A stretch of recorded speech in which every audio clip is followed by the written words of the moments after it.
Hey friends, if you wish to install Google Chrome using Windows PowerShell, then please watch this video. I will guide you through the procedure. So I have a script here and I have shared the script in the description section of the video.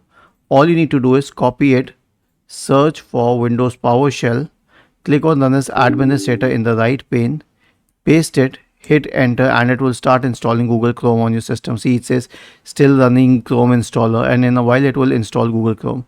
So the question is, why do we need this script at the first place? Why can we not just install it from the Microsoft Store? I'll show you. Open the Microsoft Store, search for Chrome, and you will not find it here because Chrome is Microsoft's competitor and they don't want to put it on the Microsoft Store. Now this is one reason. Here's the second one.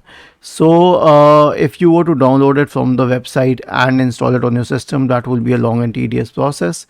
I mean, even going through the installer needs 6 or 7 steps. So this is just one step and the rest will be done by PowerShell itself. I think it has already installed. Okay, oh yes, Chrome is here. So I'll open it.